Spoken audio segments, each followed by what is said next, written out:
Okay, so here we have an order for drug M, 15 milligrams for a child, and it comes available, drug M, that there's 4 milligrams of medication and 5 milliliters of this vial. So how many milliliters will you give? Okay, so desired answer is going to be milliliter per dose, right, which means we need milliliters on the top of our first fraction. Now, the only thing that says anything about milliliters is this 5 milliliter vial, which has 4 milligrams of medication. Okay, so from your available, we're going to pull over those numbers, 5 mil over 4 milligrams.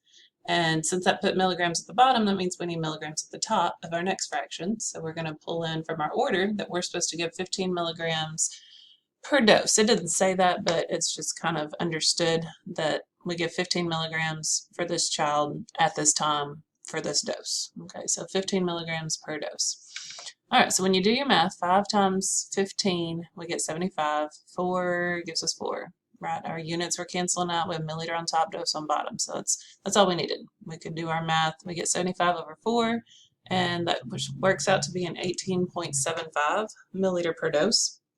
So then we got to think about, well, how are you going to give this medication to the child? Probably going to be able to do maybe a medicine cup. The 18.75 is a little big for a syringe, but we could use a medicine cup. Now, we can't be real exact with this. I mean, it's labeled as 5, 10, 15, 20, 25, 30. So I can't get exactly 18.75 out of this. But what we could do is fill this up to the 15 mil mark right there under the 18.75. So I could fill it up to 15 mils, and then I could go use a syringe to get the little bit of extra that I needed to get to the 18.75. Now, this syringe that we chose is a 10 mil syringe, and you can see those little calibration markings. They're counting by 0.2s, right? If we have to get from 2 to 3, there's only 5 little tick marks there, 5 calibration markings. So that's counting it by 0.2s, which means I can't have 2 numbers after my decimal. I'm going to have to round that. Okay, so let's go ahead and round to 1 decimal place. The 5 is going to make that 7 bump up. So we're really going to be giving our patient 18.8 milliliters per dose. So if I go, like I said, on this medicine cup, if I go with the lowest marking under my 18.75, that's going to put me at the 15 mil mark, right? So then we got to think, well, 15 mils plus what is going to get you the 18.8 that we decided we would give.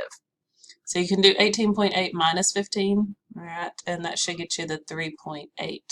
So we'll fill this little medicine cup up to the 15 mil mark, and then over here on our syringe, we will pull up the 3.8 mil.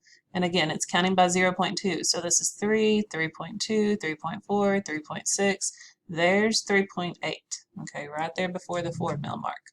Now, you won't hand your patient this cup and the syringe. All right? Once you pull up the little leftovers in the syringe, you're going to go ahead and squirt that into the medicine cup to where you're just handing your patient 1 cup of fluid. Okay, but it's got an exact 18.8 milliliters. Okay, we didn't eyeball it to say, oh, a little less than 20. All right, we do need to be more exact than that. So we just kind of have to fill up what we can in the cup, and then any of the little extra leftovers that we need to be really exact on, we can use a syringe to do that with.